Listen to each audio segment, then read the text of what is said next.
Oh yeah. Oh yeah. Go Niners! Yes! Yeah, Niners win tonight. Loved it. Oh yeah. Alright, what's up everybody? Peter Gilmore here for a late Monday night video. And you know what that means. It's Monday night, and you better know what that means. It's time for another video right here on the main channel. Killer of Demons 66. Touchdown 9. How dare you interrupt me? Stupid internet. Anyway, so thank you all for watching right here on Killer Demon 669. I am Peter, your gracious host, the sexiest man on YouTube. Yeah, I digress. Anyway, thank you for watching right here on Killer Demon 669. Make sure you like the video, stick that thumb straight up the wazoo on this channel and my other channels, which are down there in my pants in the description box below. And as always, friend me on Facebook, follow me on Twitter and Instagram, share the video all over the internet. Don't forget to tap and slap that fucking bell. Basically treat it like it's your bitch. Or like the Arizona Cardinals tonight. How about those Niners? Smack those bitches around. Smack them around. Oh yeah, we'll talk about that in a little bit. But hit the bell, get notified when I do a video, live or not live, so you don't miss a goddamn thing. And if you do, just go to my channels, go to my live section, or go to my videos section, and you'll see the latest video that's up there. But it'd be better if you hit the bell and get notified of when I do a video, so you don't miss out and you have to do that shit. So it is what it is. Blame Susan if you're not getting notified. Just blame Susan, because she's a cunt. And that's it. So get that. So like the video, share the video all over the place. Hit the bell. Hopefully you'll get notified of my videos if you subscribe. And then if you're real, then follow me on social media. And then that's all I gotta say about that. And so rolling on till the final weeks of the year. We got 5 weeks left of the year from this Saturday. 5 weeks till New Year's Eve. So got a long way to go still. We got about 30 some odd days. 35, they're almost just about 30, they're about 35, 38, 7 days. 35, close to 40 days more of the year. And then I'll be an old fart in about a month from now. So counting down the days to the greatest day in the world, of course. And that's all that matters. But we're getting through it. We're a couple of days away from Thanksgiving. Hopefully for some of you, hope you have a great Thanksgiving. And for those other people, I hope you have a rotten Thanksgiving. You choke on a turkey leg, but it is what it is. And that's all I gotta say about that. Alright, it's Monday night, and you know what that means. It's time for another video right here on the Killer Demons channel. YouTube.com/KillerDemons669. Thank you all for watching. Hope you had a great Monday. Mine was really a tale of two afternoons. I had a really bad afternoon, all the way up until about 6 o'clock, and then I took a nap, got up for Raw, felt much better, and then I watched the mid-Raw, in between watching the Niners, the 49ers, yes! Oh, the 49ers went to Mexico City, Mexico, as the away team. Should have been the home team, but there were a lot of Niners fans there. Even Pentagon Zero Miedo was there, just to hang out with my boy, George Kittle. So that was pretty nice to see. So the Niners went into Mexico City, Mexico, where basically they own people there. Not orphans from the orphanage of Mexico like Mr. Sami Zayn does or El Generico. But they went in there, they smoked the fucking Cardinals. They smoked them out of that goddamn building. 38-10. Jimmy Garoppolo probably had one of his best games in his career in San Francisco. Great game. He really didn't have to do much. Defense just obliterated the Cardinals. Only got 10 stinking points. Colt McCoy. Thanks for coming. You know how Kyle Murray feels right now. because he got obliterated by the Niner defense too. He didn't play this game, but thank the Lord he didn't. But in any event, the Niners went in 38-10. Debo, a couple of touchdowns. I think a touchdown. Ayuk, 2 touchdowns. Kittle, 2 touchdowns.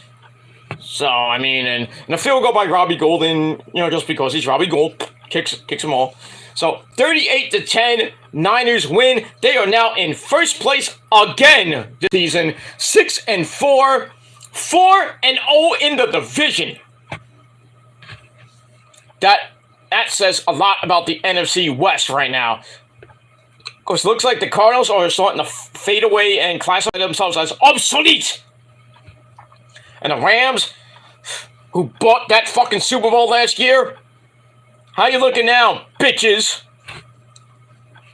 How do you look now, assholes? You'll be lucky to get a playoff spot. Lucky. But, the Rams are 3 games back of the... I think they're 3 games back of the Niners. With at least 2.5, 3 games back of the Niners. And right now, the Seahawks are just looking at us. As we are on a roll right now. Coming off that bye week, barely beating the Chargers. We should have blew them out last Sunday night in Santa Clara. And then we go to Mexico City, which is basically a home game.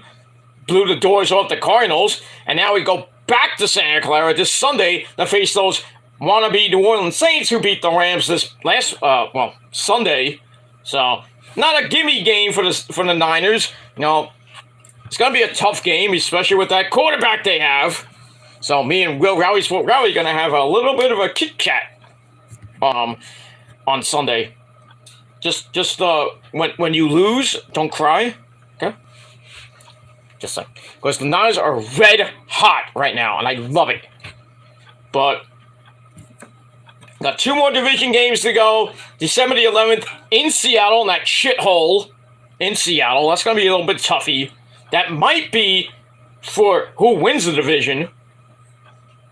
Depends on what the record is by then, but if the Niners and Seahawks are tied for the division, guess who wins? The Niners outright because they're 4-0. So it doesn't matter what happens in Seattle. I mean, it does, but in division record, it doesn't because the Niners can lose to Arizona at the end of the year, the last game of the season, at home. And they'll still be 4-2 in the division. So it wouldn't matter what happens in those 2 division games, but for playoff seeding, it will matter. So right now, going into week 12, the Niners are 6-4. So they got I think they got 5 or 6 games left. Actually, I have the book here. Let's go look in the book. Bible of all sports talk. And don't they open up to it? What it is. Yeah, so they got really 5 home games left. 5 out of the next. Let's see, 1, 2, 3, 4, 5. The next 7 games, 5 of them at home. 2 road games. That's in Vegas against the Raiders. They came in black and silver on New Year's night or New Year's Day. Well, in California, it'd be the day, it'd be a 1:00 game, but here in the Northeast, it'll be a 4:00 game. And it won't be televised, most likely, because it's New Year's Day. And then they go to Seattle on December, I thought I said December the 11th, but December the 15th, which is a Thursday night game on Amazon Prime, and I am definitely watching that. But this Sunday, pretty tough game against the New Orleans Saints at home. And then the next 2 weeks, we got home games coming up. We got Miami. We got those Dolphins coming into town next Sunday. Then the week after that, we got Brady coming in. Oh, that's going to be big. Brady versus Garoppolo in Santa Clara. Please, for the love of God, defense and Jimmy G, play like it's the Super Bowl or the NFC title game. Because that's might be a prelude to the NFC title game. But I don't think Brady's going to get that far. The way they've been playing earlier this season. But now they're starting to get a little bit red hot and starting to pull away from that horrible NFC South division. But it is what it is. And the North is basically the Vikings. I mean, the Vikings finally lost. They didn't lose. They got obliterated by those Cowboys. How about those Cowboys? So right now the Eagles are at the number 1 seed at 9-1, barely beating the Colts. Barely. EDP was still freaking mad as hell. 17-16, you can't even beat the Colts. That's just sad. But they won, but by a point. But now Philly's got a pretty damn hard schedule coming up. They got the Packers. They got a couple games with the Giants coming up. That's going to be big for the Giants, too. Even though they got trapped by the Detroit Lions. And really kind of fucked up their NFC East hopes right now. I mean, they're still 7-3, tied with the Cowboys, but it is what it is. The Giants got those Cowboys coming up on Thanksgiving in Dallas. That's a huge division game. Huge. And then they got Washington like the next 3 weeks. Washington, then Philly, then Washington again. Crazy. Then Philly at the end of the year. And in between a couple of hard games. I think they got Minnesota coming up. It's going to be tough for those Giants to win that NFC East. But right now, I mean, this playoff started today. The Giants and those Cowboys will get in. And I think the Packers might get in. And we got Philly, Minnesota, I think the Bucks or the Niners in the 3-4 slot. The Giants, the Cowboys, and the Seahawks. So we would probably be the number 3 or 4 seed. So we could play, if we're the 4 seed, we play the number 5 seed, which will be the Giants, which will suck in Santa Clara, where the Giants kind of have our number in Santa Clara once in a while. But I just feel like the way the Giants have been playing, the way they played this past Saturday, and the way the Niners played tonight, the Niners played like that. Whew. Daniel Jones, you better have life insurance, sir. I don't care how many weapons you got on that team that are not even good weapons. Even Saquon Barkley's not even a great running back. He's not. McCaffrey owns that motherfucker. And basically, the Niners have a way better offense than them. And a defense. I mean, Ayuk's going to freaking run circles around that secondary. Debo's going to run circles around that secondary. Jennings and freaking Kittle. And the Giants really don't have a great running defense and not that great cornerback. I mean, we don't have a great secondary, but at least we got an interception today. Yay!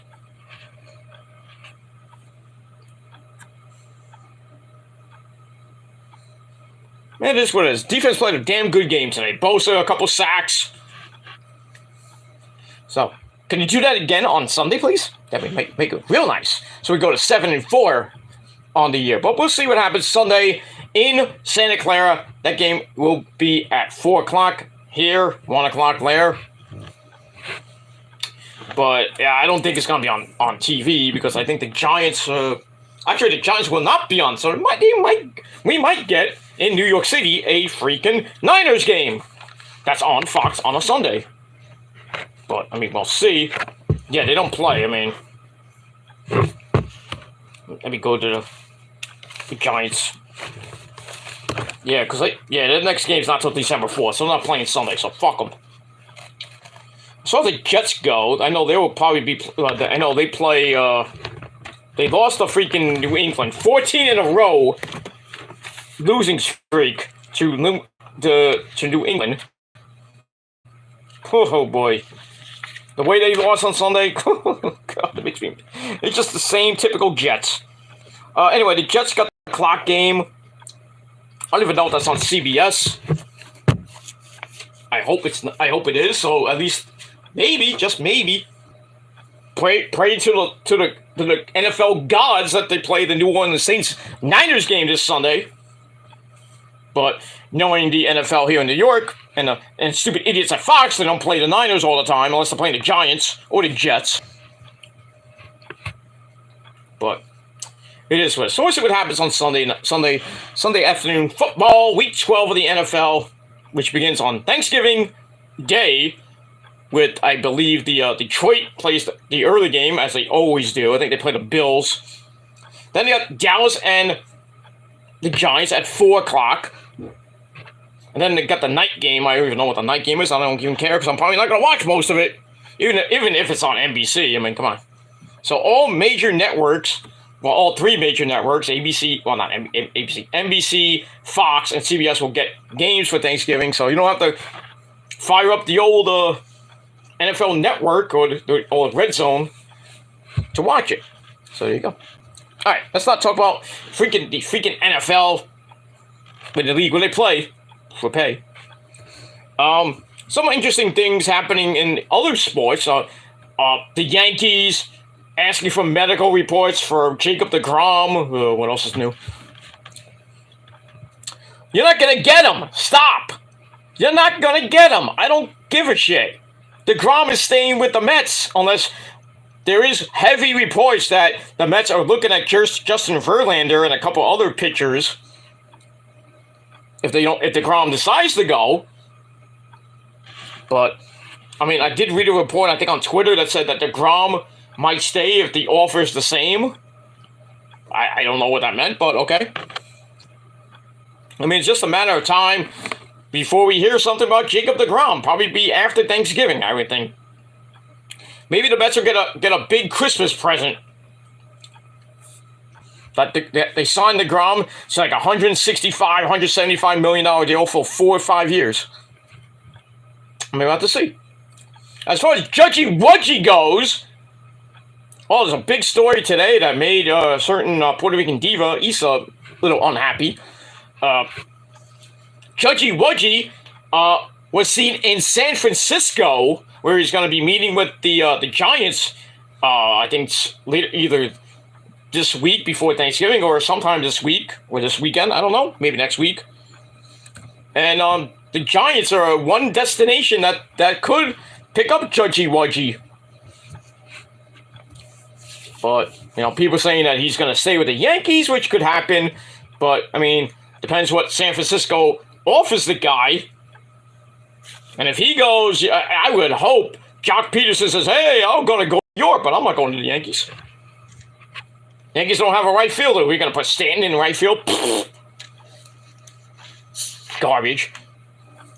Hey, you can come to the Mets if you want to, Judgy Wudgy. Just don't bring those steroids with you. Just bring those 62 home runs. Combine that with Alonso's 50-something home runs he might hit next year. What else? I think if the Mets get Judge or Ohtani, it's basically a wrap. But I don't think the Mets are going to get Ohtani. They might not even get Verlander. Or Rondon. I don't know. I mean, have to see over the next 2 months, basically, what the Mets do. But there is talk that they might get Verlander. They might re-sign deGrom. And, I mean, there was a trade.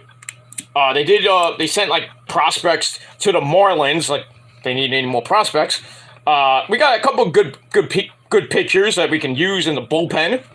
We got another guy who has electric stuff, they're saying, from the Yankees. I'll believe it when I see it. So Uncle Stevie's making a couple of minor moves right now, but the one big move he did was get Edwin Diaz back for the closer job for the next 5, possibly 6 years. That's great. Now, if he can get deGrom, I don't think they're going to get Nimmo back. I think he's going to Toronto. There is talk about getting Abreu from the White Sox. I don't want him really, but I mean, who are you going to get as DH? If it's not Judgy Wudgy, it's not Ohtani, is not Jock Peterson, then who you get? Trey Turner? Probably not. Then if they do get him, what do you do with McNeil? Well, McNichols, what do you do with him? You throw him out? I wouldn't throw him out. I would keep him. I wouldn't even bother sniffing Trey Turner. Let him go to the Nationals or go to the Phillies and go to somebody in our division and fuck us over anyway. You know, when people go to other teams in the Mets division, they always kill us. That's why we call them Met killers. Like Judgy Wood, he's a Met killer in his own way, but you know. But in any case, that's all I gotta say about that. So the hot stove is starting to get a little bit hot, not too hot yet, but it's getting there. So we'll have to see the rest of this, well, probably tomorrow and Wednesday, because I think after that, probably won't hear anything for Thanksgiving weekend. And then as we start up December with the GM meetings, it's not that hot stove is going to get red hot going into January, into 2023, and probably right into the start of spring training. And there you go. And we'll move on from there. All right. It's late. It's 1:47 in the morning. I'm getting tired. I got things to do tomorrow. I was supposed to do something today, but I had a physical therapy appointment that got canceled. They had to switch it from today to tomorrow, so I got to go tomorrow. But so I got a half day tomorrow at work, and then I got to do that. And I got to do some errands after that. Wednesday, Wednesday's my last full day of work because I'm off for Thanksgiving weekend, and I still get paid for that. So, and after that, I'm probably cruising right through the next couple weeks of the year, and then Christmas. I'll probably be working right around through Christmas, and then probably New Year's week, I probably will be on a beach somewhere in Miami, but probably after Christmas, I'll probably be on maybe here and there, but right before New Year's Eve, I will not be around.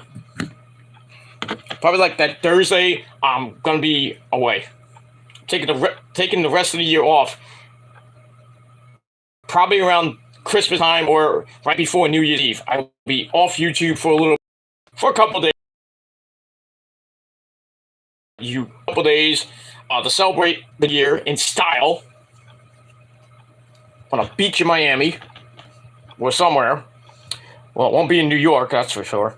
But yeah, gonna ring in the new year with the missus and some friends, and then gonna get drunk, have the drunk sex because that's always the best sex of them all, and ring in the new year and then come back strong in 2023. That's it, because that first week of January 2023 is going to be huge.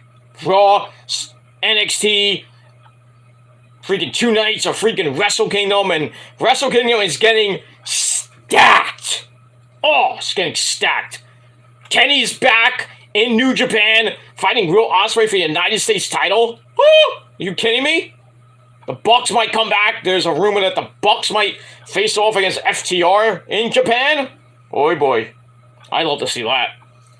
Got the junior heavyweight title. That's the second match beside the U.S. title. The junior heavyweight title being defended. World title being defended by Jay White and Okada.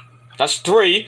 The new IWGP women's title is going to be defended for the first time at Wrestle Kingdom.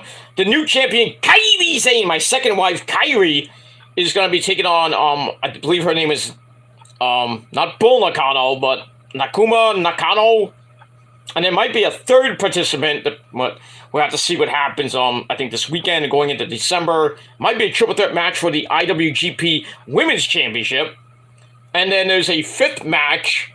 I don't know what title that's for. But might be for the Never Openweight title. I don't know, I'm not sure. But I know there's 5 matches on the card so far for Wrestle Kingdom. And that's going to be probably the pay-per-view of the month for January. Because, I got the Royal Rumble at the end of January, and you probably going to suck. Not going to even compare to Wrestle Kingdom Night 1 and 2. Because we all know WWE cannot beat New Japan. at a major pay-per-view. I don't care if it's WrestleMania. I don't care if it's SummerSlam. They cannot beat Wrestle Kingdom at all. They never will. They never will beat New Japan because Japan, number one, forever, and ever, and ever. It will always be number one in your scorecard and number one in your heart. New Japan Pro fucking Wrestling. As long as Okada and Tanahashi and Naito and Kenny and the Bucks are in Japan, even though they don't need Kenny and the Bucks there in Japan anymore, but yeah, it's very freaking Omega in Japan, Wrestle Kingdom. I don't even know what night that might be, night 1 or night 2, it doesn't matter really. That match is going to be a banger of a match. Okada and Jake is going to be a banger of a match. That junior heavyweight title match, banger of a match with Hiromu Takahashi, I think Ishimori, and the other 2 guys are in that match. It's going to be a banger of a match. Maybe the women's title might be a banger of a match with Kairi in it. Man, come on. It's Kairi! I wish it was Kairi and Io. Or Kairi and Sasha Banks. But then again, you never know. But I will talk about Sasha Banks in just a second. But we got that. So Wrestle Kingdom coming up about a month and change from now. So I might do I'll do a review. I doubt I'll do a predictions video for that. But because if I do it before the end of the year, I don't know if there's going to be extra matches added to the card for both nights. So, I mean, I'll try. I'll see what happens by December the 30th.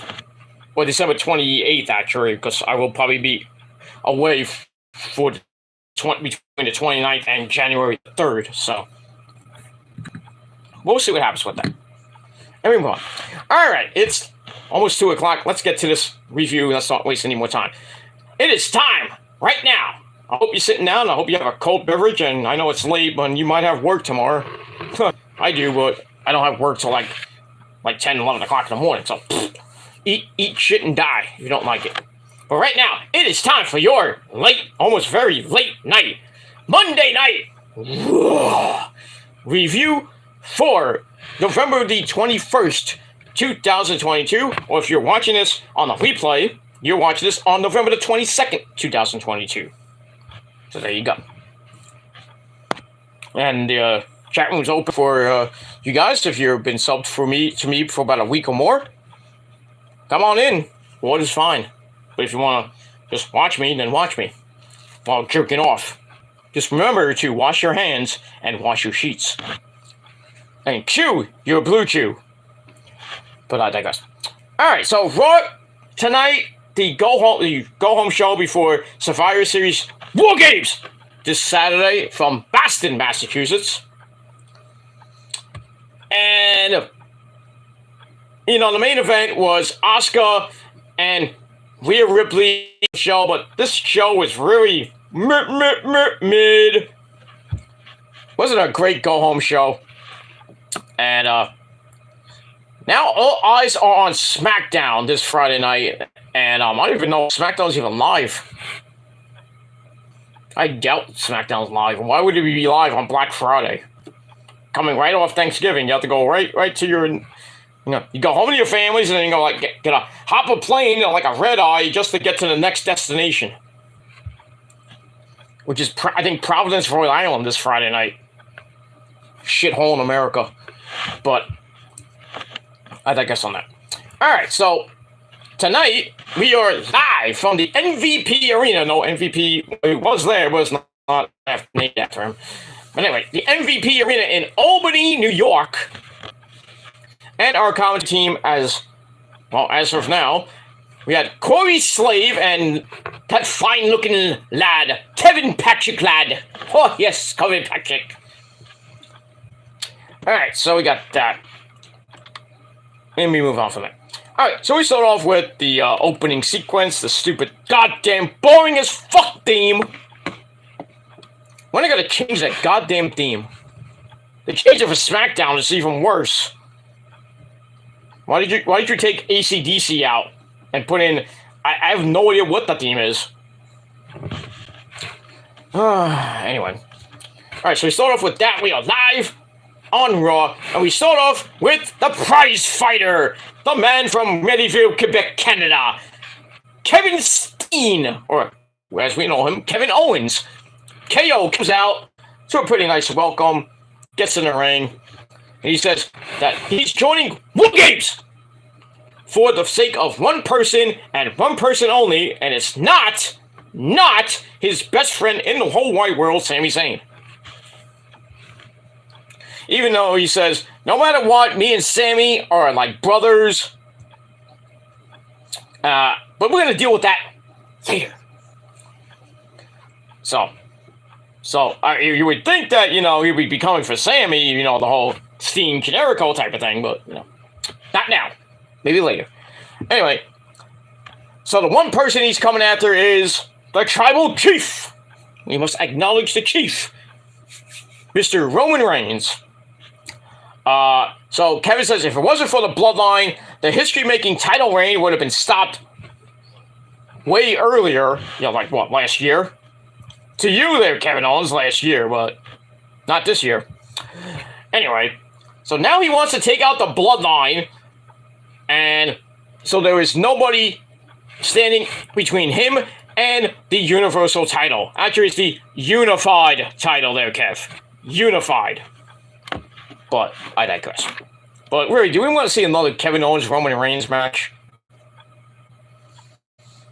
We saw two, both of them were bangers, but still. Do we need a third one? I don't. We don't know who's going to win. Roman's going to smash, stack, and pin that guy. Basically academic. So anyway, so after Kevin says, like, well, I'm going to come for you, Roman, and there's nobody going to be standing in my way of getting that title. But I didn't come alone tonight. So out come the Brawling Brutes and Drew McIntyre from the crowd, Shield style, because the Survivor Series really comes from the crowd. And, so the Brute, Sheamus comes out with Ridge Holland and our good friend, Butch and Drew, coming down coming down to the ring, and it's Fight Night! Fella! So speaking of fella, Sheamus gets on the mic, talks about being ready for the big fight on Saturday, and mentioning their fit member of the team is KO. And then Drew talks about Roman abusing his power and the numbers game, but all that changes at War Games. Wait a minute, Drew. How is he abusing his power?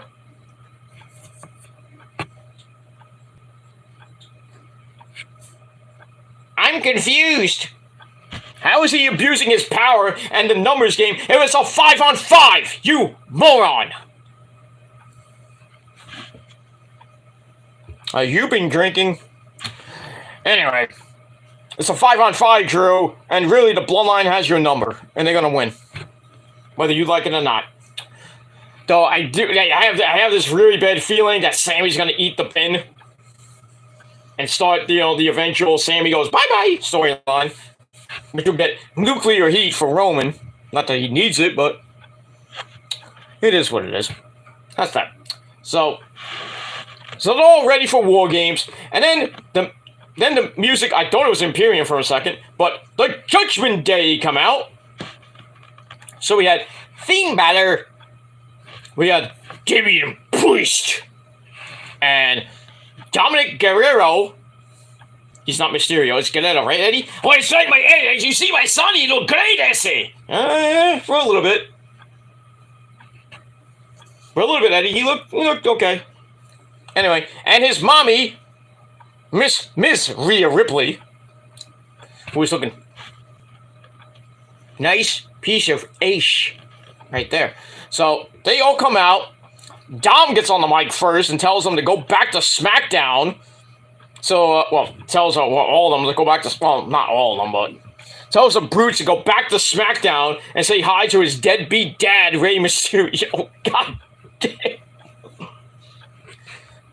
damn there, Red. Do you owe child support? Because you don't know who his real papi is. Right, Eddie? That's right. Why, that pendejo Rey Mysterio, he owes so much child support to me. He owes me like 10,000 pesos, and a couple of quesadillas. Quesadillas? What do you get quesadillas? What? He doesn't owe you quesadillas. Shut up. But he still owes me money, I don't mean in pesos. I need millions of dollars, and to buy my house and a car. Anyway, did you see, what do you think of Dom's girlfriend? Oh, I think she's a very nice lady.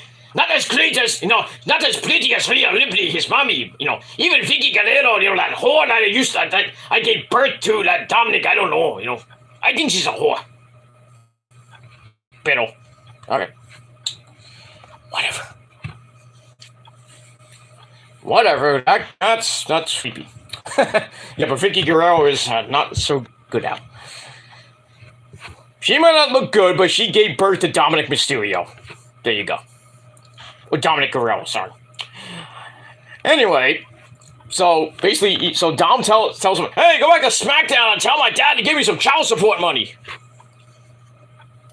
And then Finn Balor says, I'm sick of AJ Styles, but I also hope the Bloodline smashes everybody in the ring. Oh, they'll do that and more.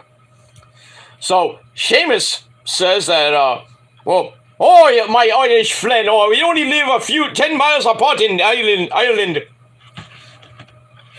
But they might as well be 1,000,000 miles apart here. Then he calls Finn Balor a plastic patty. What the fuck that means? Oh, you're a plastic patty, you bloody wanker. Well, that's not Irish, but what the hell is a plastic patty? Some Irish thing? I'm not Irish, but I mean, I guess I meant a curse. I don't know. But anyway, and then he describes Balor as being salty. So Sheamus like, well, there's 3 of us. There's 3 of you. Let's have a 6-man tag team match, player. So, on cue, the Judgment Day goes down to the ring. They have a humongous brawl with the Brutes, while Drew and Kevin just stand outside watching. And then we have Kevin Owens on commentary, which is always legendary, and he's way better than Corey Graves and Kevin Patrick combined. Alright, so we open up Red Hot, so I gave the first segment 3 out of 5 stars. And then we get to the first match, and right before the bell, the fight is still on, as the Brutes clear the ring. We go to break, we come back. We have Sheamus Fella and Damian Priest staring down at each other, and then they go at it in the corner. Like I said, Kevin Owens was on commentary and enjoyed seeing Ridge Holland come in. I guess he's a big fan. I thought you were a big fan of Butch. I don't know. Anyway, so Ridge Holland comes in, only to get taken down by Finn Balor's suplex. And then Ridge tags in Butch. He comes in, but he gets pulled out to the floor for an 8-point chokeslam by Damian Priest. Ow! As we go to another break, we come back again. Butch fights out of trouble, but hitting an enziguri on Finn Balor. And Butch tries to get the tag, but Dominic Guerrero breaks up the tag attempt. And then Dominic hides behind his mommy on the floor. But we get the hot tag to Ridge Holland, who comes in, basically without any effort. Comes in, starts cleaning house. Sheamus chases Dominic up the ramp. And then starts beating his ass for a little bit. And then the OC come out, the entire OC. AJ Styles, the Good Brothers, Gallows and Anderson, and Mia Yim in her new name, Mishin, which means crazy in Korean. I'll get to her in a minute. And her stupid name change. That's not even a Vince McMahon idea. That's Mia Yim's idea. But I digress. I'm not saying anything bad about Mia, but still, the name change is kind of baka! But anyway, all right. So the OC cut them off. While in the ring, Sheamus has like 6,000 freaking beat down forearms on Dominic, beating the fuck out of him. And then he sets up in the corner, goes Brogue kick. 1, 2, 3. So Sheamus and the Brutes get the win over Judgment Day in over 14 minutes. And I gave the match 2.5 out of 5 stars. Eddie, what do you think of your son getting destroyed by Sheamus while it was 20 fucking glowing blows? Oh, he took it like a man, they say, because I would have done the same thing. But I would have lied, cheated, and steal to get the win. I don't know. Yeah, like you did with Ken Anderson, right? No, that's right. You see, I threw the chair. He threw me the chair, and I hit myself in the head with the chair, but I didn't really hit myself. That was your last match, Eddie, before you killed yourself. What do you mean? I didn't kill myself. Well, you got that halo on your head. Oh, right, I forgot this stupid thing on my head, I see. I can't get it off. Well, why don't you talk to your boy, Mike? Mike! What? Can you tell Eddie, how to get rid of the halo? Yeah, you go over there, have some sangrias, it's on me. It's on my tab, don't worry. Talk to him about getting rid of that, that halo on his head. Right? And then after, if he doesn't listen to you, you put him through a freaking table, okay? Oh, okay. Come on, Eddie, we're gonna have some sangrias and we're gonna fuck fat chicks. And if you don't like that, I'm gonna put you through a table, then I'm gonna put China through a table. Mike, don't touch China. Leave her alone. Oh, okay, I'm sorry. You go have a good show, Gilmore. Bye, fans. Bye, I love you all. Happy Thanksgiving, you sons of bitches. Yeah. You have a happy Thanksgiving to you too, Mike. Don't eat too much turkey leg, okay? Save some for the rest of the people there. And if anybody gets unruly, you put them through a flaming table, okay? Okay, bye! Okay, get out of here. Heaven's a big, big place for a, Thanksgiving dinner, especially with Mike Awesome there. Oh, boy.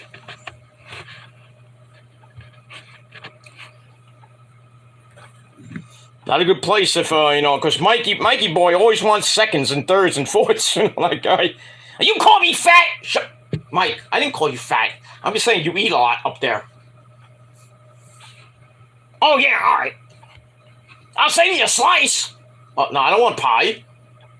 I have my own pie, with Rosa. You know what I mean? Oh, yeah, right. But I'll save you some turkey. Okay. By the way, I'll save you some Italian cookies. You love those cookies, don't you? Oh, I love them. They are so juicy. I like them. Are they awesome like you? Oh, well, they're awesome, but not like you. You're a legend. But you're awesome too, Mike. I'll give you some though. Okay. I gotta go. Eddie, get in here. All right, bye. Okay, get out of here. Crazy fucks. He is off his rocker again. He is on his medication. Suck a fat cock. Okay? Peter only got 30 views on his Jason David Frank video. He has a channel just for the dead. And he gets views for clout. I don't chase clout like you motherfuckers do when you put my name in your video or your community tab. Just saying. When you do your lame as fuck videos about me, and some of you barely get 20 views. Barely. But others, you get like 300, 400, 500 views off my name. You're welcome. But to all the people that can barely get like 20, 30, 40 views, that's all I gotta say about you. You think you're a ranter? You're not. I outrank you and outrank you. Because you're not even on my level. You're like down here, like you're not even near my nuts. I'm way above you, dude. In more ways than one. Stronger, smarter, faster, harder. That sounds like a Kanye song. But fuck Kanye. And fuck you too. Anyway, we'll move on from there. Alright, so Sheamus and the Brutes get the win over Judgment Day. Like I said, match I gave 3 out of 5 stars. And we move on. Alright, after the match, Sheamus clears the ring of everybody. And then Finn Balor tries to, get out of Dodge. And then he gets thrown in the ring, I think by Sheamus.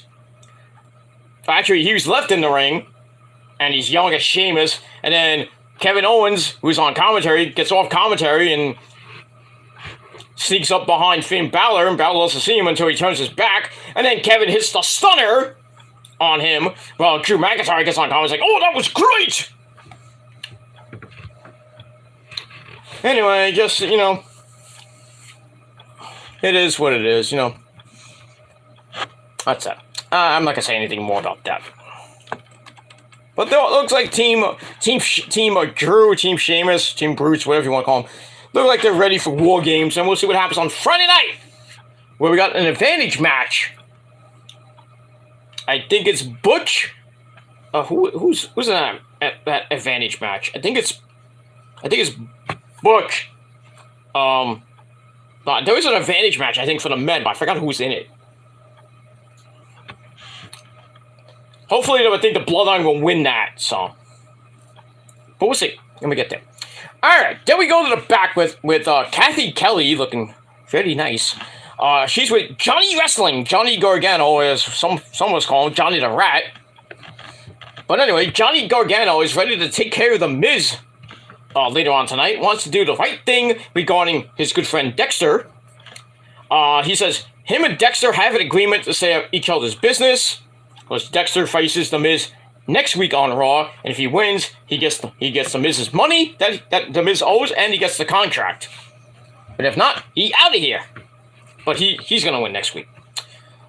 So get that. So business as usual. Everything should be fine tonight for The Miz and Johnny Gargano. All right, so I gave that 2.25 out of 5 stars, and this is where Raw went downhill. Because right after that, we go to break, we come back, Johnny Gargano comes out to new theme music, where he wasn't that great. So he waits for The Miz, Miz comes out in street clothes. I'm like, oh no, here we go. Miz says that he injured his hand by, he was doing a TikTok, and he was doing some weird, crazy moves, and he chopped his hand on a cactus, because it's rich and there's cacti in California.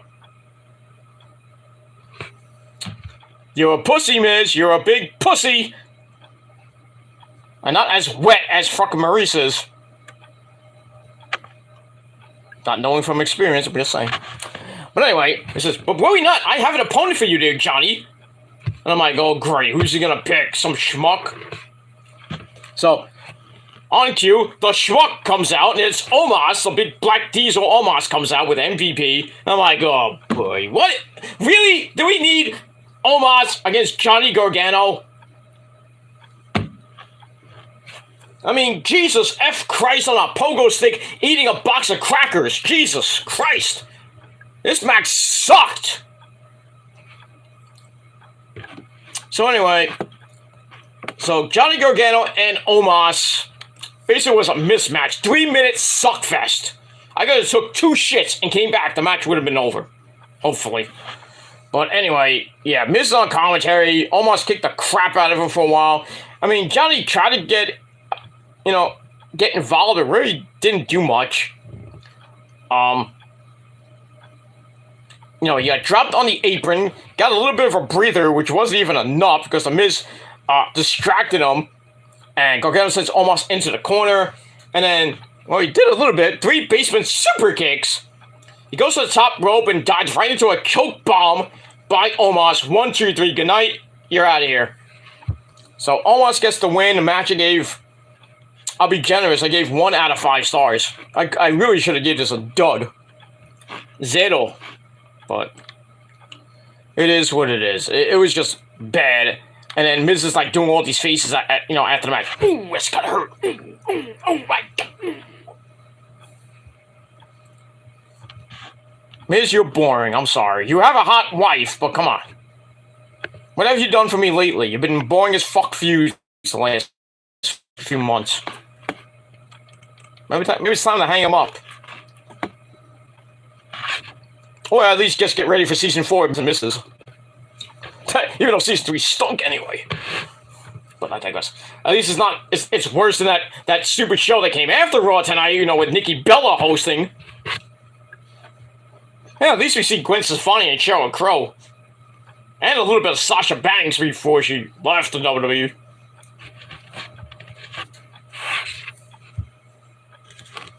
Just saying. Just saying. I mean, that show stinks. Every reality show on that fucking channel stinks. The USA Network sucks, except for Raw and NXT. That's it. What else is there on that garbage channel? I mean, seriously, what is on that channel? Old reruns of Miz and Mrs. Old reruns of Total Bellas. Old reruns of NCIS. I mean, and Law and Order. That's the only good thing, really, is Law and Order reruns. Anyway, we move on. Well, I mean, at least on the episode that came after Raw, we saw 2 nice hot pieces of ace. That's Gwen Stefani and Sheryl Crow. Even though Sheryl Crow's like, what, 70? 60, 70? She still looks good. Gwen Stefani still looks good, and she's like 40-something. Going out with Blake Shelton. I don't know about that, but... You had a good thing with, Gavin Rossdale. You had a couple kids, and then you got with country douchebag. I don't know how you go from a metal guy to a country guy. That surprises me. I digress. Alright, we move on from there. So after that debacle of an Omos Gargano match, we get a recap and a look back at Austin Theory and Bobby Lashley coming after Seth freaking Rollins and the United States title. And then we find out that we're going to have a triple threat match at Survivor Series for the United States title. So Seth Rollins is in a little bit of trouble. But I think he'll retain. I really don't think they're going to give it back to Bobby Lashley. Maybe they'll give it a Theory, but I mean, really... they could give it a Theory in his new evil, crazy gimmick. See how long he holds that belt, but I'd rather just have Seth win it and go on for a while. I really don't think Bobby's gonna win. I'll tell you why in just a minute. But before we get to Bobby, we have Seth freaking Rollins in a undisclosed location via satellite. Looks like he's coming out of the 80s with that backdrop he had. And what the hell was a suit were you wearing here, dude? Did you get that from the Men's Warehouse? I don't think you did.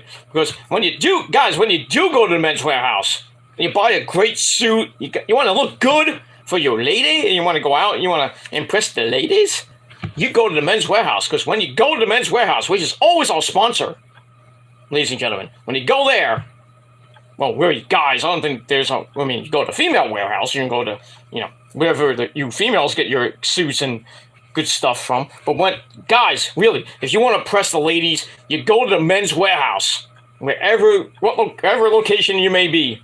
But when you go there, you buy a good suit, good tie, good slacks, good shoes, good everything. A nice good wardrobe. But when you go there, you're going to like the way you look. I can guarantee it. But it is what it is. I mean, I'm dressed in the Niners jersey. I mean, come on. And I got this as a gift from my brother from another mother. Because I got to rep the Niners for him, No, the Niners won tonight just for him. 38-10. Smoke those Cardinals. Smoke those birds. It's not even Thanksgiving. We smoked those birds. And this weekend, Real Rally Sport Rally. I know you're going to watch anyway, later on, wherever you may be. Probably sleeping right now. I mean, it's 7:30 and almost 7:30 in the morning in the UK. But when you watch this Real Rally Sport Rally, get ready for Sunday because your team is about to get annihilated. Don't come crying to me on Twitter.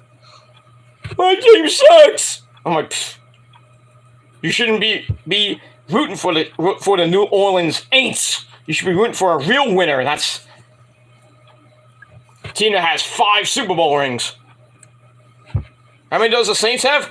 Probably 0. I think 0-1. Not much. Not much. You get fucked over in the playoffs every fucking year. Almost every year, I should say. But, I mean, if you want to leave the New Orleans Saints, you want to come over to, you know, the faithful by the Bay? You want to come to the real team? The fucking 49ers who, or winners? We'll take you. We'll take on Watkins. We'll take you on Real Eyes for other people that wanna be a wannabe 49er fan. Get the fuck out of San Francisco and get out of the fucking faithful forum on Facebook, Twitter, and Instagram. Get the fuck out. I want to hear because I don't want to get big. It's Mr. Gilmore's here. I came because of Peter Gilmore. Who the hell is this guy? Huh?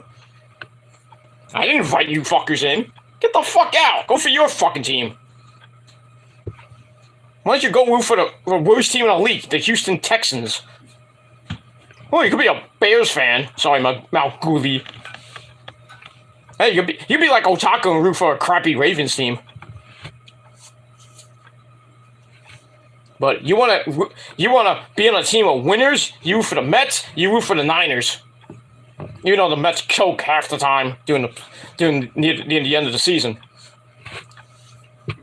The Niners only choke when Garoppolo starts playing like shit. But tonight he really didn't have to do much. I mean, he played a great game, 38-10. I mean, come on. It's the Cardinals. They stink. 4-0 the division. Just give us the title right now. Give us the NFC East, right? NFC West right now, please. The Seahawks are going nowhere. They're garbage. The Seahawks are garbage. Who does Seahawks even play next week? Well, this week, I should say. Let me look at the Bible again. Who does Seahawks got? They got Vegas at home. Then they got the Rams the week after. Oh boy, that's gonna be good. So hopefully the Niners win on Sunday. I would pray that the Raiders would beat the Seahawks in Seattle, but that's asking way too much. But now I gotta hope the Rams at home at SoFi Stadium can actually wake the fuck up, beat Seattle. We beat Miami at home. We'll be 8-4. They'll be 7-5. We have a 1-game lead, and then we don't have to worry about it too much. All we really got to worry about is beating Brady on the 11th of December. And then that Thursday night game in Seattle, that's the big one. I think that is going to determine the division, possibly the playoffs. I think the Niners will get in, if they get lucky, maybe as a 6 or 7 seed. If lucky. But, I mean, gotta have the Cowboys stink up. The Giants definitely stink up. And then, hopefully, teams like the Packers don't get... Well, the Packers are done, really, but, you don't have a team that they need to lose that's red hot right now. But right now, the Niners are a number 7 seed. Right? Oh, actually, they're a 4 seed right now because they have the division lead. So, they could end up at number 4, possibly number 3, number 4, or number 7, or 6 or 7. So I would really go for the division, get that home game on wildcard weekend, and then really do damage. So I think the NFC.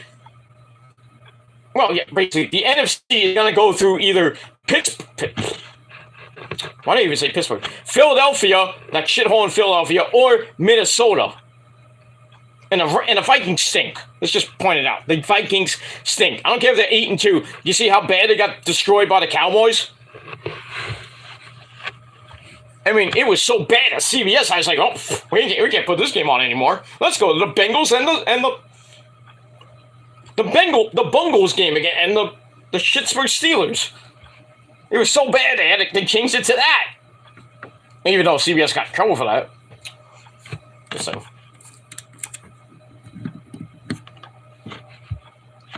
Well, yeah, I think the Vikings are starting to get exposed.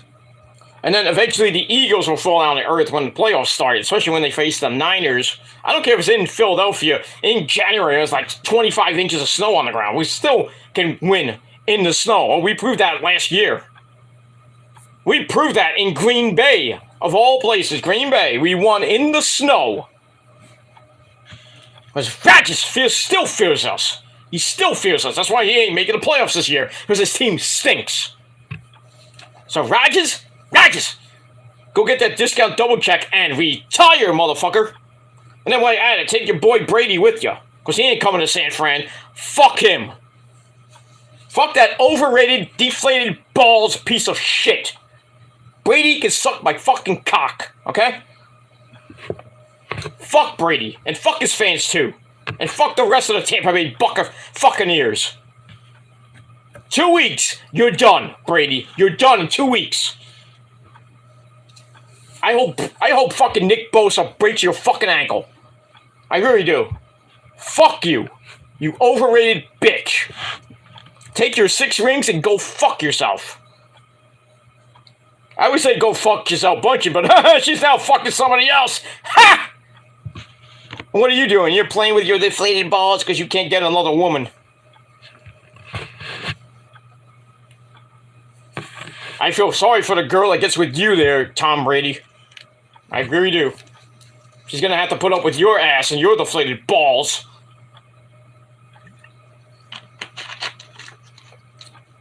So, Tom Brady, fuck you, and oh yeah, fuck you. So in 2 weeks in Santa Clara, you're gonna get put in the turf. Bitch. That game better be Fox. That game better be televised. If it's not, I'm gonna be pissed. I would flex that game to an 8 o'clock game. I mean, it's Brady and Garoppolo. Come on! Put that on TV here in New York City. Please! That's all I ask. Alright, let's get back to wrestling. Alright, so we have Seth freaking Rollins in a ridiculous suit he did not get at the Men's Warehouse. And he looks like he's in a room, looks like the 80s, looks like it's Max Headroom or something like that. You know. So anyway, so Corey Graves and Kevin Patrick are doing the interview. They talk about how he's looking forward to killing 2 birds with 1 stone, meaning in the triple threat. Theory and Lashley keep jumping him from behind, but he knows how to keep getting up. That's what Becky Lynch said. Anyway, that's what he's going to do again, and Theory can call Cody Rhodes. Oh, he said Cody. He mentioned Cody. So Theory can call Cody Rhodes to ask him about picking a fight with him.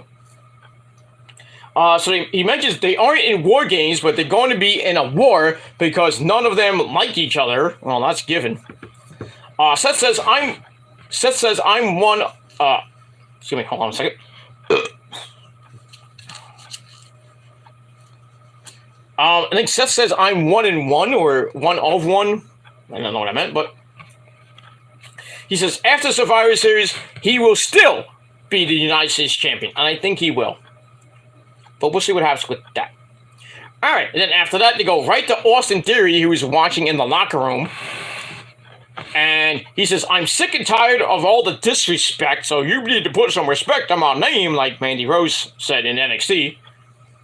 And we're gonna, speaking of NXT tomorrow and Toxic Attraction, Casey Kane said on her Instagram that Toxic is going to have a special interview tomorrow. I wonder what that could be. Maybe they all come out naked. That'll be for the price of admission there. I go see that because Gigi, JC, and Mandy, those are just 3. If I ever had a foursome, if it wasn't for my love of Asians, I would have a foursome with those 3 chicks. Just gonna have to figure out what fucking chick I'm gonna have to nut in. I mean, come on. Damn, or nut on. And how many times? Jeez. But, I mean, I already got my 4-way with my Asians, Kyrie, Io, and Asuka, so. But that's my American four-way. Mandy, Gigi, and JC. So it is what it is. Move on. So anyway, Austin Theory says that he's tired of all the disrespect. He's a new man, and he knows Seth and Bobby will be watching when he takes out Mustafa Ali. Coming up next. So we'll see what happens with that. So I give all that, Seth and Austin's promo, 3 out of 5 stars. And we will move on from there. Alright, after that, we get to Austin Theory and Mustafa Ali. Ali still has his goddamn ribs taped up. Wasn't really a great match. Lasted 5 goddamn minutes. So Theory kind of attacked the ribs to start, so stomping away at him. Theory got a waist lock, but Ali is up with a knee to face. Theory gets sent to the outside. Ali tries to go for a dive, gets cut off, and then Ali gets sent into the ring apron, then the barricade to put even more trouble on his ribs. To get back in, Ali hits a super fast super kick for a near fall. Theory then knocks him into the corner. Ali comes right back with a sunset flip bomb into the 450. But the ribs are so bad he couldn't even make the cover. So Austin gets up, hits A-Town down. 1, 2, 3, he gets the win in a really boring as fuck match that I gave 2.25 out of 5 stars. And that's pretty much it. And that's it. Alright, move on. After the match, Bobby Lashley pops up on the Tron and tells Austin Theory, "You stay in that ring, because I'm going to come out and kick your ass." So Theory's like, "Okay, come on, bring it on." And he's got a little cut on his forehead. So we got blood, motherfuckers. A little bit of blood, not too much. So we got that. So I gave, like I said, match 2.25 out of 5 stars. So after that, we come back from break. Lashley comes out. Looks like he's a freaking face now, I guess, because the fans were like, "Yay, Bobby!" So he comes out and is surprised that Theory is still in the ring. And if he knows the pain, and he knows that the pain is coming for him, Theory then talks about Lashley getting beat up by Brock Lesnar at Crown Jewel, and how he keeps failing over and over and over again. And he says the kid that Lashley and Rollins knew is dead, meaning him, is now older now, and he's dead and gone. So now the new Austin Theory is coming for them at the Survivor Series. Look at that. Then the fight is on. Lashley kind of picks him up and doesn't know where to throw him into the ring post. Like, which post do I throw him into? I don't know. Let me do this.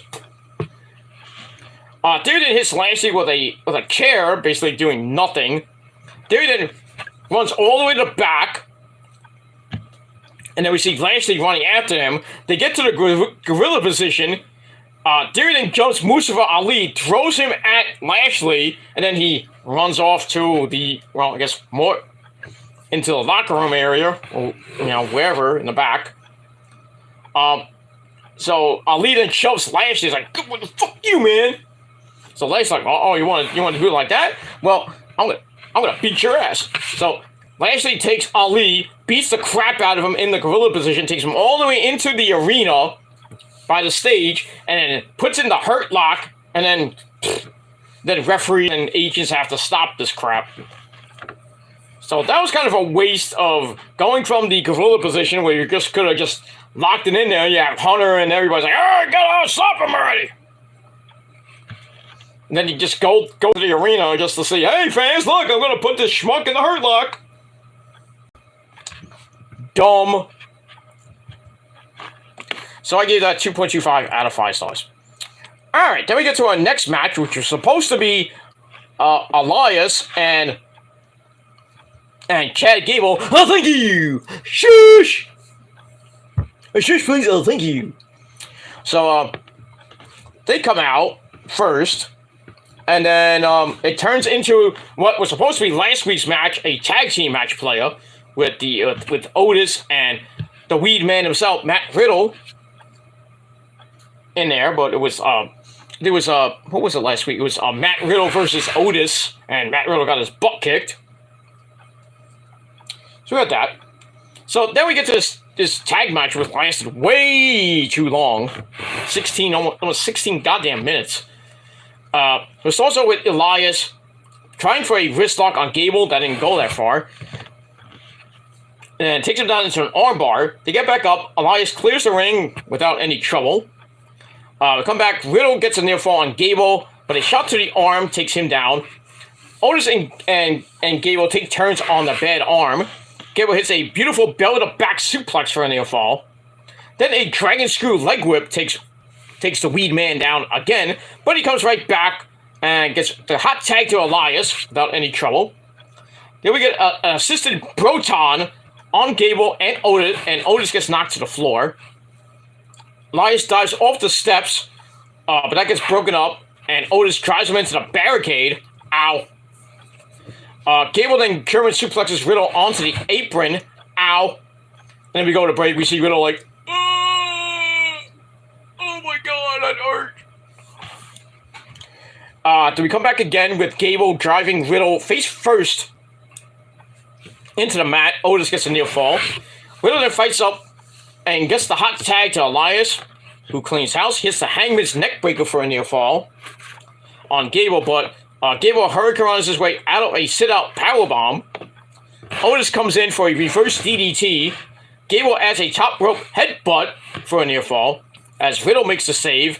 He eventually gets the hot tag, sets up the springboard floating brew onto both of the Academy members on the outside. They go back in. Elias plants Gable, which allows Riddle to hit the floating bro on him. 1, 2, 3. Elias and Matt Riddle get the win in just under 16 minutes. And that's pretty much it.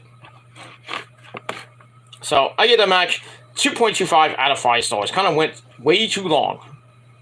But I digress.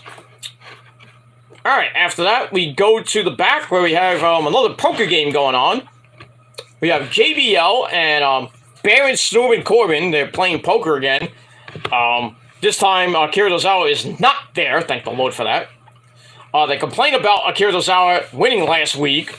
And then Drew McIntyre comes in. And then JBL starts mocking him. It's like, oh, you can't play poker.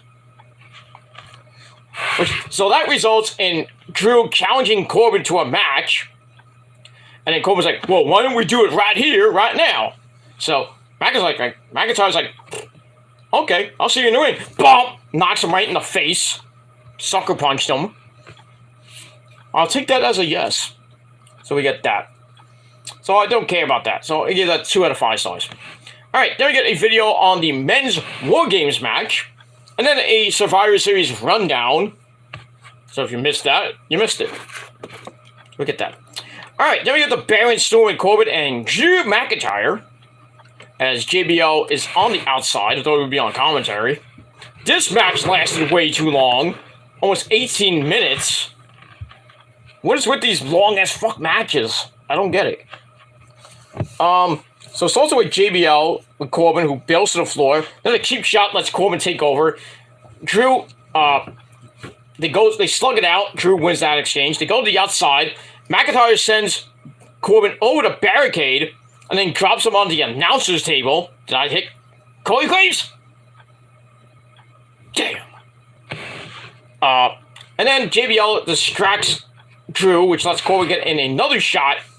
Then a corner clothesline has Drew in trouble. But Drew fights up, runs over Corbin in the corner, but Corbin breaks up the Future Shock DDT. So instead of hitting that, McIntyre hits a Michinoku driver for a near fall. But Corbin gets in a shot of his own for a double down as we go to break. We come back. Corbin hits a superplex for a long delayed 2 count. Follows out with a choke slam. And then gets a traditional near fall. After that, he goes for a torture rack. Gets dropped back into a slam, which gives Corbin another near fall.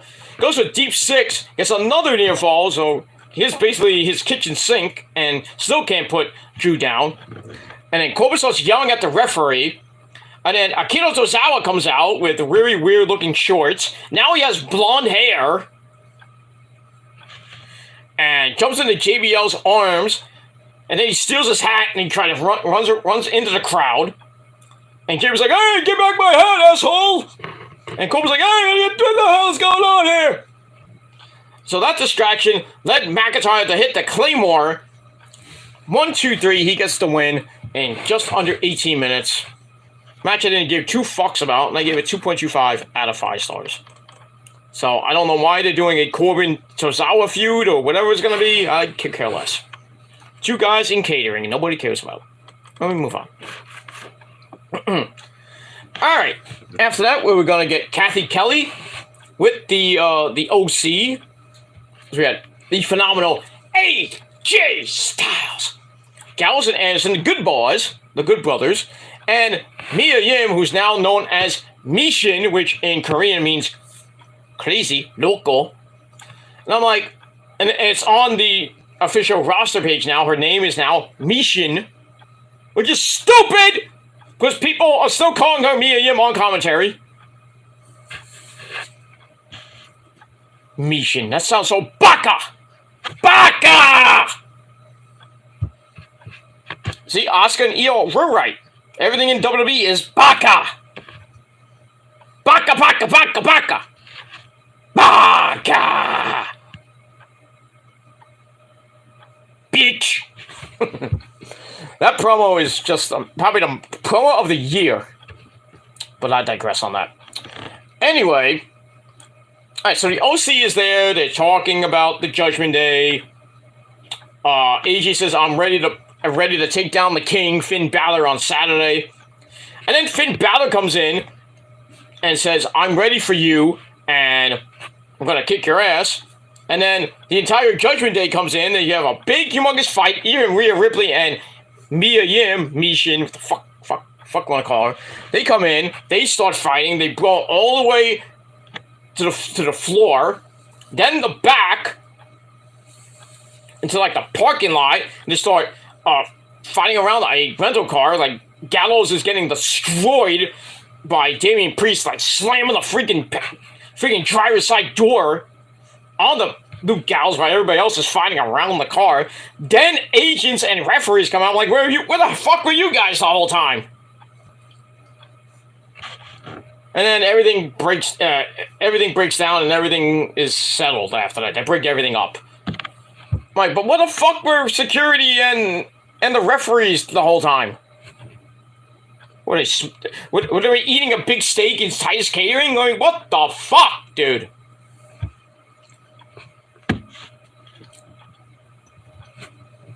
That's baka. But I digress. So I gave all that 2.25 out of 5 stars. Alright, then we go to our ending segment and our main event of the evening. So we have Team Bianca Belair. She's Bianca Belair. She plays for her hair. That's actually her hair. She's Bianca Belair. See, Raw Women's Champion who came out in camo. Nice army fatigues there, Miss Bianca Belair. So she comes out with Miss Blitz and my first wife, Asuka. Nobody is ready for Asuka except my dick. And you know that by now. I've been saying it for almost 8 years now. She's my first wife. I mean, come on now. But anyway, they get in the ring. Bianca talks about how her team is ready for war and promises to reveal the 5th member who we thought was going to be tonight. But she's like, no, we're gonna wait 4 days. We're gonna wait till SmackDown so everybody can watch SmackDown when everybody's out doing their Black Friday shopping. And I think SmackDown's taped, so I could care less. So we're going to get the 5th member of Team Bianca on SmackDown. And Bianca kind of teased it a little bit. Says, oh, you might... It's like, it's going to scare the crap out of Team Damage Control. So I was like, and she's like, oh, it's going to be a good one. I'm like, yeah. Who's it going to be? Is it going to be Sasha, which would be too obvious? Tegan Nox? Or is it going to be possibly Charlotte Flair? I think it might be Charlotte Flair instead of Sasha. But it'd be too obvious for Sasha Banks. Charlotte Flair is kind of like, you didn't expect it, but you think about it. People are saying Becky, but I doubt it's Becky. They're saying Becky was supposed to come back at WrestleMania, but I don't know. I don't know who else could be. Some people thinking Natalya. I think if it's Natalya, I think every WWE fan and wrestling fan will want to kill themselves. It's not Natalya. It's probably going to be Tegan Nox or Charlotte. I mean, it's in Providence, Rhode Island, so I would doubt it's Sasha. But then again, they could tease us even more and say, "Oh, we're not going to reveal it on SmackDown. We just want people to watch it. We'll tell you when the match starts." Then you know it's probably going to be Sasha because it's in Boston, which would be way too obvious.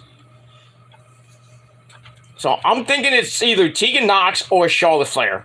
Because if it's Sasha, it's too obvious. If it's Naomi, too obvious. But we haven't already heard from Naomi. They're on the roster pages, her and Sasha, but we won't know until Friday. So we got 3.5 days to figure it out, ladies and gentlemen. So we got that. And then Damage Control comes out. Bayley comes out with her team. Rhea Ripley. Rhea Ripley. Am I missing somebody here? Oh yeah. Bayley, Rhea Ripley, Nikki Cross, the evil Nikki Cross. And the women's tag team champions, Dakota Kai and my third wife, Io Sky, looking amazing as always. How you doing, Io? Anyway, they come out, and Bayley starts mocking Bianca's entire team. Bianca and Asuka and Lexi. Mainly because Bianca couldn't possibly find someone else to team with her. So then Asuka goes, oh, and then starts talking in English. Tells Rhea to get in here, so she goes, because nobody is ready for me, Asuka, and you're not ready for me. Something like that. And then, they're all on the apron, and I'm like waiting, and Asuka's got the mic. I'm like, give the mic to Io! Give the mic to Io so we can have another epic Japanese promo off. I'm like, come on! And they didn't do it. That didn't make Daddy Gilmore's dick hard. I mean, seeing Asuka made my dick hard, but would have made it even, rock solid hard if Io and Asuka went at it again on the mic. Oi! I didn't get what I wanted. Damn you, Hunter! Stephanie. Hi, Steph. But we get that. Alright, so we get to that. Let me move on from that. Alright, so we get to the match. Match was pretty damn good. It was actually good. So if you would have done this when, I think we've seen this before at WrestleMania. I think we saw this, or I forgot when we saw this match. I don't know, they have fought before, and that match was even good. This match was pretty damn good, too. Lasted 16 minutes. So this is for control of War Games, the advantage. So everybody gets sent to the back. But then we see, Lexi and Bianca look on from a television screen this way. The ever popular, they're looking on this way, they're gonna get attacked. No. But anyway, it's also with Rhea powering her way into the corner to start. Asuka gets back up with some strikes to knock Rhea to the apron. Then she hits the running sexy hip attack. She can hit that on me any day of the week. Rocks Rhea again, and it's time for a really long breather on the floor for Rhea. It takes 8 seconds, but in reality it took 5 minutes. They get back in, Rhea gets back in, she pulls Asuka down by her multicolored hair, and then starts smacking around the back of the head. You stupid bitch! Like a little paint wash that, Reza Lamont used to do back in the day. Oh, no, you're stupid. Nope. Throws a toothpick at him. But anyway, and then a big-time clothesline drops Asuka, but she comes right back with a knee bar out of nowhere. But that doesn't work for Rhea, who goes backwards and uses her Super Cena strike and muscles her way up to escape. And then Rhea kicks Asuka off the top and out to the floor. Ow. Little bit of a rough landing for Asuka. I might have to give her a massage later. As we go to break. We come back. Asuka kicks away at Rhea. Grabs a beautiful German suplex. But Rhea comes right back. Pulls Asuka into the Prism Trap. We haven't seen that in a while. But Asuka makes it to the ropes to escape. Then Asuka catches Rhea on top. Kicks her in the face for a near fall. But can't follow up on that. And then Rhea tried for Riptide. Oh, wait, no. Well, before that, I take back. Rhea tried for a move, and Asuka got her way out of it. Kind of looked a little bit sloppy, but still got the armbar in. So Rhea's in a little bit of trouble. And then Damage Control comes out to cause a distraction, which leads to Bianca and Alexa coming out to kind of even the odds, even though it's 5-on-4. So Asuka's trying for, I think she was trying for the Asuka lock. But Rhea slipped out of that. She picks up Asuka, hits Riptide! 1, 2, 3. Once again, Rhea Ripley, Mommy Rhea, wins again. So I think they're really setting up Rhea Ripley and Bianca Belair possibly at the Royal Rumble, if not maybe at WrestleMania, which I would love to see, and I hope Rhea wins the belt to continue her. I mean, she might go a few more months with this humongous winning streak. But I think what I would do is book it at the Royal Rumble, have Rhea win the Rumble, and then when Charlotte or Becky comes back, Becky wins the Royal Rumble, and it goes on to face Ronda. And then I would probably do maybe a rematch, or maybe put Bianca in the Elimination Chamber, let her win the Elimination Chamber, get her official rematch at WrestleMania, probably put it on night 1, and then you have Bianca Belair, Rhea Ripley 2 for the Raw Women's Championship, and then on the SmackDown side, you have Ronda Rousey, if not against Shayna Baszler or Becky Lynch. There you go. And then you have Charlotte in the background just doing nothing, playing with herself. Or let Andrade do that. But I digress. All right, so Rhea gets the win over Asuka. It sucks. Well, I kind of knew that Rhea was gonna win anyway. So we get that. So, all right, so Damage Control, Team Damage Control get the advantage in War Games. So they're gonna have a 2-on-1 advantage to start the match. Well, not start the match, no, but they'll start with 1, and then the next person in it would be Damage Control. Then it'll be basically a 3-on-2 by the time all the women are in the ring. So we have that. And that's it. So I gave the match 3.25 out of 5 stars. I thought it was pretty damn good. So really Raw was kind of a bookend. Good opening, kind of a good closing, and in between, not so much. And that's pretty much it. So we get that. So 3.25 out of 5 stars for that.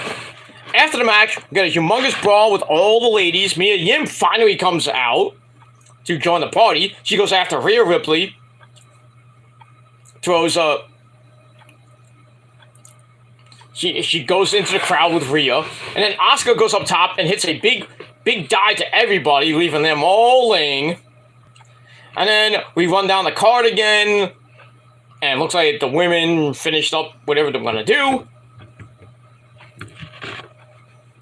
So they were running down the card, and then they just went black.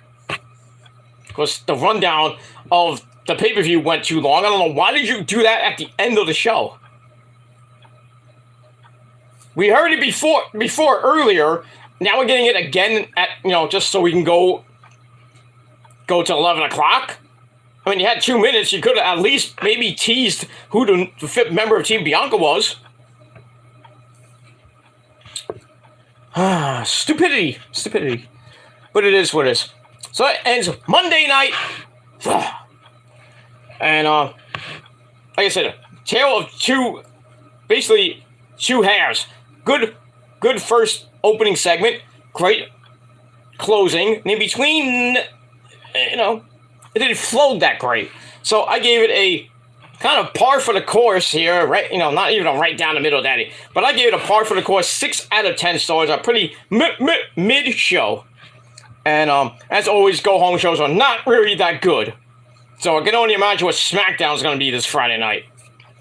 But, I mean, we do have that caveat of who's going to be on Team Bianca. If it's Sasha, Charlotte Flair, or Tegan Nox, or maybe somebody else we don't even know. So we'll have to see what happens with that. We're going to hear from the Bloodline. We got Win probably be on the show. And Drew probably be on the show. Ronda Rousey will be on the show. So, a lot of things on SmackDown to hype up Saturday night's event. So, we do kind of have Saturday night's main event, but just as a pay-per-view.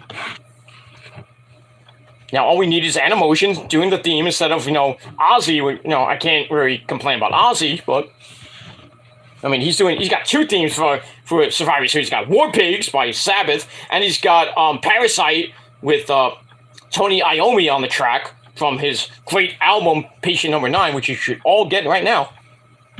And you even get his Black Sabbath album, Paranoid. You don't like Ozzy? Well, fuck you, man.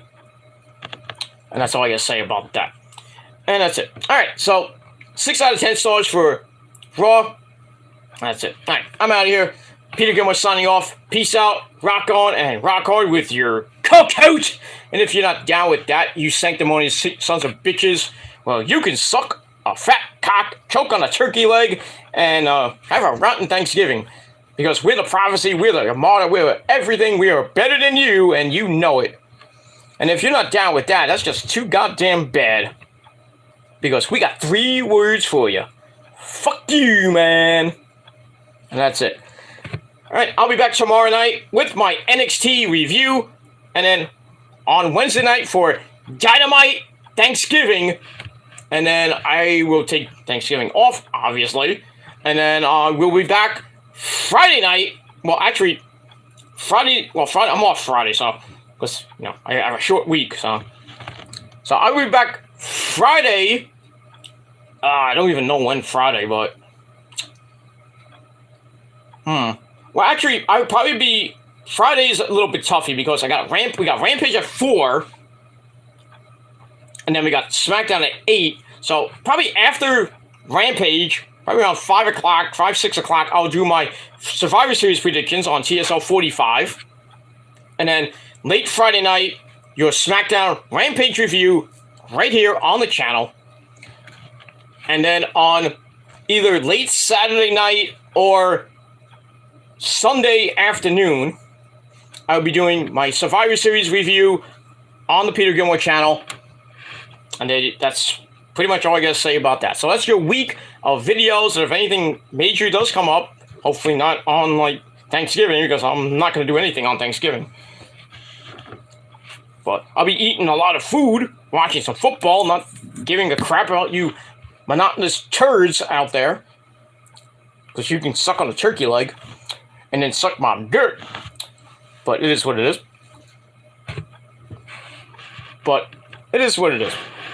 So, I will be here for most of the week. Tomorrow, NXT. And Wednesday, Dynamite. Friday, Survivor Series predictions. And SmackDown Rampage review. And maybe late Saturday night. Or early Sunday. Probably after football, of course. Your Survivor Series review. And then we'll get you ready for next week's action with Raw, SmackDown, and we'll go back to normal after that. And then we'll be the next thing we really have to talk about after that is NXT Deadline on December the 10th and Ring of Honor Final Battle. So I will do a dual live show December the 8th on the next edition of whenever that will come up. It's either going to be TSL 46 or 47. So I would do that. I'd do a big live prediction show for NXT Deadline and Final Battle. There might be some extra matches made on that Rampage on December the 9th.